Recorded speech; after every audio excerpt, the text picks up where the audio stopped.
on dit souvent que président de l'OM, c'est un peu comme Premier ministre, c'est extrêmement fatigant. Vous, ça fait 3 ans que vous êtes là. Il y a quelques semaines, vous avez dit que vous aviez encore l'énergie. Est-ce qu'avec tout ce qui se passe, est-ce que vous êtes encore là, présent, un peu comme Jean-Louis, hyper motivé? Vous n'avez pas 70 ans, mais vous avez moins de 40 ans, mais on a l'impression qu'en 3 ans, vous avez quand même vieilli. Est-ce que vous êtes toujours prêt au combat et jusqu'à quand? C'est normal la pression ici du club et que finalement, il y a des différentes vérités. La saison dernière, pour moi, elle était plus dure à niveau psychologique que cette saison. Cette saison, il y a des frustrations, spécialement parce que tu veux réussir, tu veux avoir des résultats, tu veux travailler pour avoir les résultats. La saison dernière, pour moi, ce n'était pas juste dans beaucoup de choses. Je parle de cette division dans les moments négatifs aussi, il y avait des divisions dans les moments positifs. J'ai beaucoup d'énergie. Sincèrement, maintenant, j'ai beaucoup d'énergie. Il y a des moments avec trop de frustration. Après, Shakhtar Hambourg. Brest encore, que tu prends les buts. Cette saison, ce n'est pas facile à niveau psychologique pour tout le monde. Parce que finalement, ce sont beaucoup de coupes dures, mais que c'est le monde du sport. Ma détermination est claire. Avec un objectif fondamental. Chercher de réussir à bien finir notre saison et faire le maximum avec tout le monde.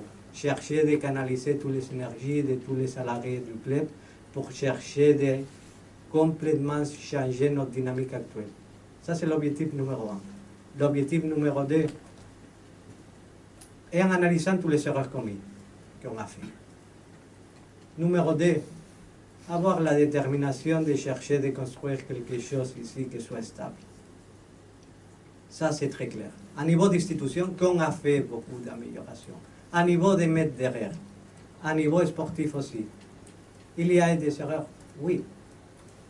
On va continuer à les commettre? Oui. C'est la vie. C'est comme ça.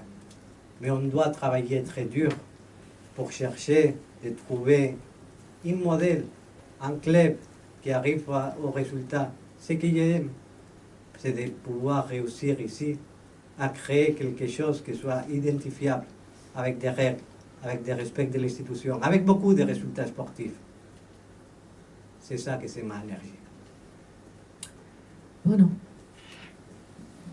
Je me permets un peu d'insister, Pablo, mais c'est vrai qu'on entend Longoria est en fin de cycle, Longoria est fatigué, ça fait 3 ans, ainsi de suite. Il y a encore, et on en a parlé, 5-6 mois, les supporters voulaient vous voir 10 ans ici. Parce que Longoria, c'était le super président. Aujourd'hui, c'est plus compliqué pour vous aussi, parce que la saison sportive est compliquée. Vous serez encore, par exemple, le président de l'OM la saison prochaine. C'est votre idée, comme vous venez de le dire, tant que vous n'avez pas fini votre travail quelque part.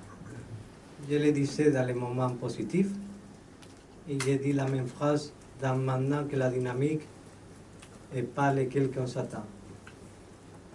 Ta crédibilité vient des résultats sportifs. Quand il n'y a pas de résultats sportifs, c'est normal d'être en question.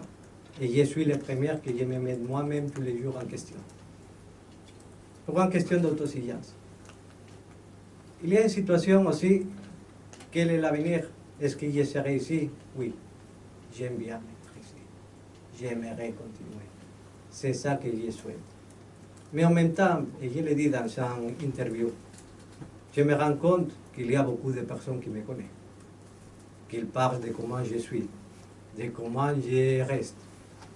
Même hier, ils m'ont passé un ami, ils m'ont dit, ah, ils ont fait une vidéo qui parlait que tu es très tendu dans les loges. Avec tout le respect, j'étais tendu quand je suis arrivé à ce club. Dans ce club, j'étais en turbulence continue dans les tribunes. Maintenant, je suis dans la tribune, à côté de ce que j'étais quand je suis arrivé au club, je suis rendu.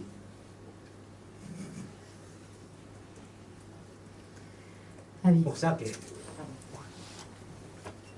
je ne sais pas l'objectif, mais en même temps, je me rends compte qu'il y a beaucoup de gens qui parlent à mon nom qui ne me connaissent pas. C'est un club qui rend fou, pas bonjour. J'ai 2 petites questions. La première, tu as dit stabilité, on va faire en sorte que ça soit stable. Tu prends Jean-Louis pour 4 mois, c'est pas très stable, parce que est-ce que ça veut dire que tu vas le replonger? Deuxième question, l'invisible c'est main courte. Est-ce que tu as parlé du changement? Il doit être au courant, je suppose, même s'il y a un décalage horaire. Qu'est-ce qu'il en pense? On pose des questions et on prend un vers l'autre. Pardon Jean-Louis que je vais être long, mais il faut bien expliquer toutes les situations.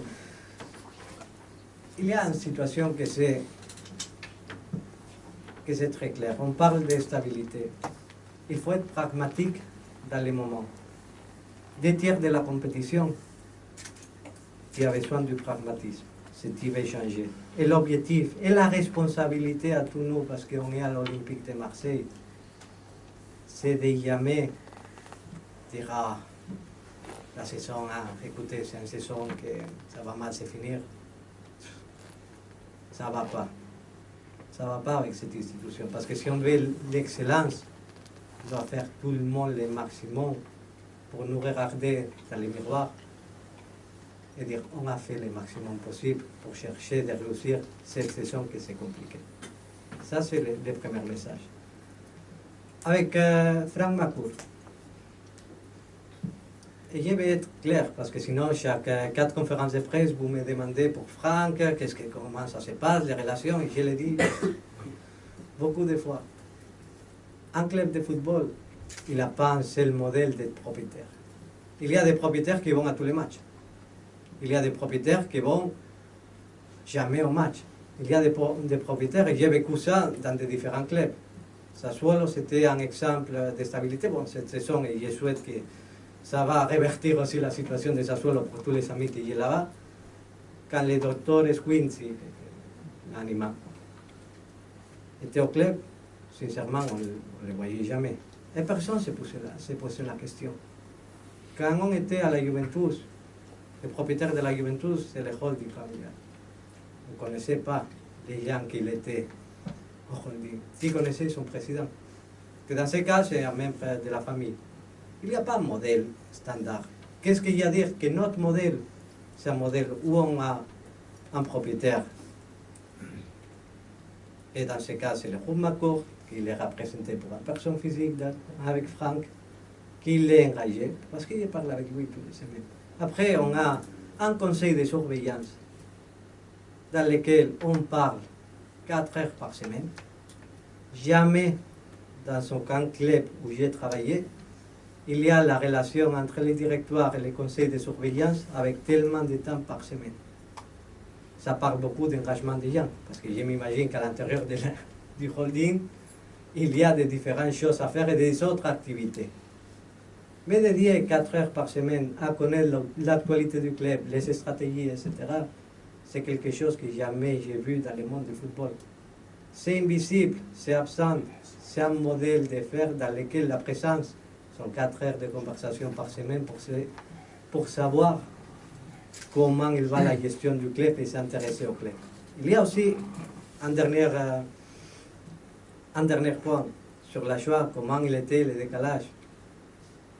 On a discuté pendant 1h30, la nuit de dimanche à lundi, pour analyser la situation. On a discuté lundi matin, pendant tous les matins, pour partager l'information et quels sont les choix qu'on allait faire. Ça s'appelle de l'engagement. Au moins dans ma vie. Merci à tous. Merci. On va faire la photo.